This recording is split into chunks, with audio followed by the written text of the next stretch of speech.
Welcome to my channel friends. जैसा कि आप देख रहे हैं मेरे सामने कुछ नए स्पीकर्स ड्राइवर्स हैं, लेकिन अगर मैं कहूं कि मैं इन्हें जलाने जा रहा हूं तो क्या आप बिलीव करेंगे? आप कहेंगे कि ये मैं कैसी बातें कर रहा हूं, लेकिन मैं सच में कह रहा हूं कि इन स्पीकर्स को जलाना पड़ेगा अगर मुझे इनसे अच्छी परफॉर्मेंस चाहिए तब। और इस बात में बिल्कुल भी झूठ नहीं है कि इन स्पीकर को जलाना ही पड़ेगा, क्योंकि मैं काफ़ी दिन से वीडियोस बना रहा हूं तो थोड़ा मोड़ा बिलीव तो आप मेरे पे कर ही सकते हैं। तो आपका क्वेश्चन होगा कि इन स्पीकर्स को कैसे जलाना है, तो सिंपल सी थिंकिंग आएगी कि जलाने के लिए हमारे पास कोई फायर का सोर्स होना चाहिए। माचिस हो सकती है, जैसे कि आप देख रहे हैं। और अभी तक मैं जो भी कुछ बोल रहा हूँ उसमें बिल्कुल भी झूठ नहीं है, क्योंकि एक वर्ड है इंग्लिश में बर्न इन, जिसको अगर आप गूगल में लिखेंगे तो इसका मतलब आएगा जलाना। तो इन स्पीकर को हम फिजिकली नहीं जलाने जा रहे हैं, इन स्पीकर को बर्न इन करने जा रहे हैं। तो स्पीकर्स, हेडफोन्स वगैरह में बर्न इन क्या होता है और इससे क्या फर्क पड़ता है, ये सारी चीजें मैं आज इस वीडियो में आपको बताने वाला हूँ। इस वीडियो को बिल्कुल भी मत स्किप कीजिएगा, क्योंकि इस वीडियो को देखने से स्पीकर के लिए आपका जो भी थिंकिंग है उसमें चेंज आ जाएगा। तो अभी भी मैं कह रहा हूँ कि इन स्पीकर को जलाना है, बर्न इन करना है, लेकिन तरीका थोड़ा अलग है। तो फ्रेंड्स, होता क्या है कि एक स्पीकर हम खरीदते हैं या स्पीकर बॉक्स खरीदते हैं, जैसे ये है, और उसको हम अपने एम्पलीफायर में हुकअप करते हैं और सुनना स्टार्ट कर देते हैं।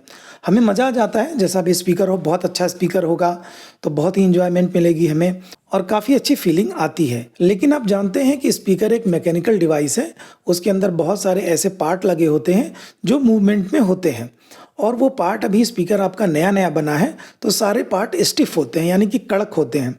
तो स्पीकर से जो आपकी साउंड आ रही है वो उस तरीके की साउंड नहीं आ रही है जैसी कि आनी चाहिए या जैसी कि कुछ दिनों के बाद आएगी। तो वो ऑडियो जो आपको कुछ दिनों के बाद सुनने को मिलेगी, उस ऑडियो को अगर आपको तुरंत सुनना है तो आपको स्पीकर को बर्न इन करना पड़ेगा, या हिंदी में बोलेंगे तो जलाना पड़ेगा। तो जलाना आप वो मत समझिए, हम मैकेनिकल तरीके से इस स्पीकर में जो स्ट्रेस है उसको कम करेंगे ताकि ये अपनी आवाज़ फुल एफिशिएंसी के साथ निकाल सके। क्योंकि आप जान रहे हैं ये जो कोन है, देखिए ये कोन एक मूविंग पार्ट है और इसके नीचे कॉइल है, स्पाइडर है, ये सारे हमारे मूविंग पार्ट हैं। जहां भी फैक्ट्री में इस स्पीकर को बनाया गया है, ये रबर की कोन है, ये आपका स्पाइडर है और कॉइल के ऊपर कुछ केमिकल्स वगैरह लगे होते हैं, और ये कनेक्टिंग वायर है, ये भी एक सस्पेंशन का काम करता है। तो ये सारी चीज़ें अभी स्टिफ है, टाइट है। तो इस स्पीकर का अगर आप टीएस पैरामीटर निकालेंगे तो थोड़ा सा अलग निकल के आएगा। लेकिन यही स्पीकर आपके पास जब 2-4 महीने यूज हो जाएगा, आप इसको बजा लेंगे तो इसका टीएस पैरामीटर आप निकालेंगे तो थोड़ा सा टीएस पैरामीटर्स में चेंज आ जाएगा। यही वजह है कि किसी स्पीकर को अगर आप स्टार्टिंग में सुनते हैं और उसी स्पीकर को कुछ दिन बाद सुनते हैं तो आपको ऑडियो में अंतर महसूस होता है। जैसे कि फॉर एग्जांपल मैं अगर इस स्पीकर के बारे में बात करूं तो ये स्पीकर जब मेरे पास आया था तो इसकी आवाज़, जो इसका पहला मॉडल था जिसमें नॉर्मल ब्लैक पेपर वाला कोन लगा हुआ था, उससे अलग थी, लेकिन उतना डिफरेंस मुझे नहीं लगा। तो मैंने कहा कि ये स्पीकर तो केवलार कोन वाला है, इसकी मैग्नेट भी अच्छी है, सारी चीज़ें इसमें अलग दिखाई दे रही हैं, लेकिन फिर भी ये स्पीकर बहुत अलग क्यों नहीं साउंड कर रहा है। लेकिन इस स्पीकर को जब मैंने 1-2 महीने यूज़ कर लिया, ये बर्न इन हो गया, तो इसकी ऑडियो बिल्कुल चेंज हो गई और बहुत ही ज़बरदस्त क्वालिटी की ऑडियो इसमें से आने लगी। लेकिन बेस वगैरह भी बहुत अच्छा आने लगा और स्पीकर अपना खुल के बजने लगा। जैसे कि 2.5 इंच का जेनेरिक स्पीकर है, मे भी फिनिशिंग से ये लगता है कि मेड इन चाइना है, लेकिन काफ़ी कम पैसों में मुझे अपने लोकल मार्केट में मिल गया था, 100 रुपीज़ में एक। लेकिन काफ़ी अच्छी क्वालिटी मुझे इसकी लगी। लेकिन कोई भी स्पीकर ड्राइवर हो, आप जानते हैं कि cone, coil, spider, diaphragm, rubber surrounding, इन्हीं सारी चीज़ों से बना होता है। स्पीकर की कॉइल फ्रीली कितनी नीचे जाती है और कितना ऊपर आती है, इसको एक्स मैक्स हम बोलते हैं, जो कि एमएम में होता है। अभी जानते हैं कि ये रबर स्टिफ है, अभी इसका यूज़ नहीं हुआ है। ठीक इसी तरीके से स्पाइडर भी स्टिफ है, मे भी हमारा जो कॉइल है उसके ऊपर जो ग्लू लगा है उसमें अभी कुछ मॉइस्चर हो सकता है, और ये जो वायर्स लगे हैं इसमें भी कुछ स्प्रिंग एक्शन होगा। तो जब इस स्पीकर को हम कुछ दिनों तक बजाएंगे तो ऑब्वियसली इसकी साउंड में चेंज आएगा। तो किसी भी स्पीकर का रियल परफॉर्मेंस अगर आप तुरंत सुनना चाहते हैं या एक्चुअल परफॉर्मेंस आप सुनना चाहते हैं तो उस स्पीकर को आपको बर्न इन करना पड़ेगा। और यहाँ पर बर्न इन करने से मतलब माचिस लगा के आग लगाना नहीं है। यहाँ पर बर्न इन का मतलब है इस स्पीकर ड्राइवर को कुछ दिनों, कुछ घंटों तक लगातार ऑपरेट करना, जिससे इसका सारा सस्पेंशन सिस्टम ओपन हो जाए। माचिस वाली बात मैंने मजाक में कही थी, अब उसको सीरियस मत लीजिएगा। कई बार ऐसी बातें और वीडियो के ऐसे थंबनेल लगाने पड़ते हैं। आप जानते हैं कि ऑडियो एक बहुत इंटरेस्टिंग सब्जेक्ट नहीं है, खास तौर से इंडिया में। ऐसा नहीं है कि ऑडियो टेक्नोलॉजी से रिलेटेड वीडियोस मैं बनाऊंगा तो मुझे मिलियंस में व्यू मिलेंगे। मुझे पता रहता है कि कितने व्यूज़ मुझे मिलने वाले हैं, और साथ में मुझे इतना भरोसा भी है कि जो लोग इन चीज़ों में इंटरेस्टेड हैं और जो रियली में DIY ऑडियो से प्यार करते हैं, वो लोग मेरे वीडियोज़ को ज़रूर ध्यान से देखते होंगे। तो अभी आप समझ गए होंगे कि इस स्पीकर के कंस्ट्रक्शन में जो भी ऐसे पॉइंट है जहां पर दो डिफरेंट टाइप के मेटल्स जुड़े हुए हैं, जैसे कि आप देख रहे हैं यहाँ पर कॉइल और स्पाइडर जुड़ा हुआ है। तो कॉइल दूसरे मटेरियल की है, स्पाइडर दूसरे मटेरियल का है।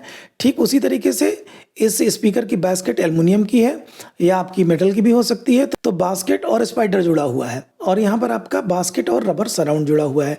तो ये सारे जो ज्वाइनिंग पॉइंट है ये एक तरीके से सस्पेंशन का काम करते हैं। और ये सस्पेंशन जब स्पीकर हमारा नया बना होता है तो काफ़ी स्टिफ होता है।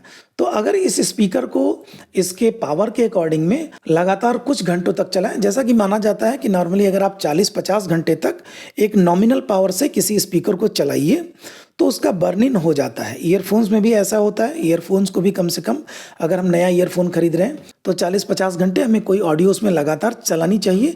और अगर आप एक बार में नहीं चला सकते हैं तो आप एक दिन में 5 घंटे 10 घंटे चलाकर इस तरीके से कई दिनों में उसका बर्निंग इन पूरा कर सकते हैं।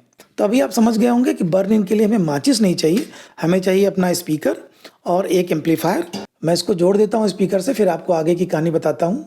यहाँ पे मैंने प्लस माइनस एम्पलीफायर का लगा दिया है, ये प्लस लगा दिया और ये मैंने माइनस लगा दिया। और अगर आपको दो स्पीकर्स को एक साथ बर्न इन करना है, जैसे कि इस स्पीकर को भी करें, तो दोनों के फेज़ आप उल्टे रखिएगा। दोनों के फेज़ अगर आप उल्टे रखेंगे और आमने सामने रखेंगे तो एक दूसरे की आवाज़ को वो कैंसिल कर देंगे।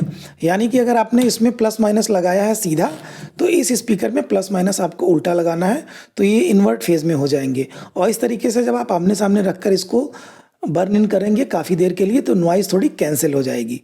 इस स्पीकर को आप किसी फोम वगैरह पर रख दीजिए और उसके बाद आपको एक फ्रिक्वेंसी इसमें देनी है। इसको देना है साइन वेव। जैसे कि अगर आपके पास डेटा सीट है तो इसका आपको रेजोनेंस फ्रिक्वेंसी पता है, यानी कि एफएस। तो इसकी रेजोनेंस फ्रिक्वेंसी के आसपास की फ्रिक्वेंसी अगर आप इसको देंगे तो इसकी कोन काफ़ी जंप करेगी।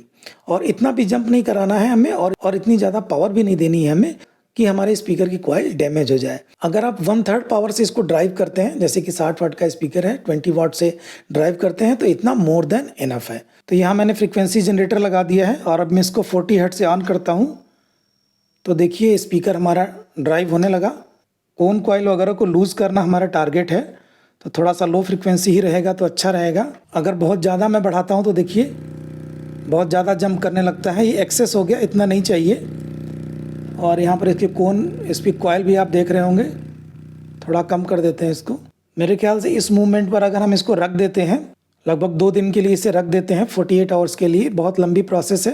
तो ये बर्न इनकी प्रोसेस स्टार्ट हो चुकी है और ये प्रोसेस आपकी 40 घंटे 50 घंटे 2 दिनों तक चलेगी। और 2 दिनों तक ऐसा होने से अगर आपके स्पीकर में कोई डिफिशियंसी है तो वो भी पता चल जाएगी। लेकिन इस प्रोसेस में आपको बहुत सावधान रहना है। आपको इतनी ज़्यादा पावर स्पीकर को नहीं दे देनी है कि आपका स्पीकर ख़राब हो जाए। और सिंस ये लो फ्रीक्वेंसी की पावर है तो बहुत ज़्यादा पावर आपके एम्पलीफायर से भी ये ड्रा कर रहा होगा।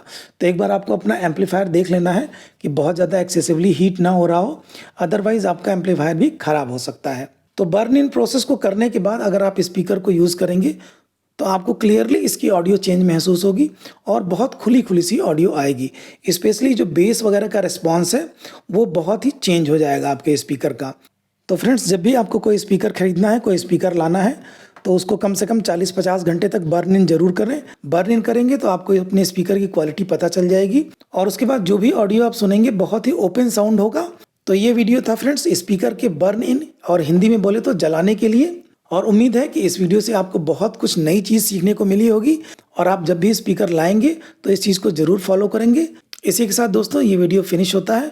अगले वीडियो तक के लिए okay, tata and bye friends.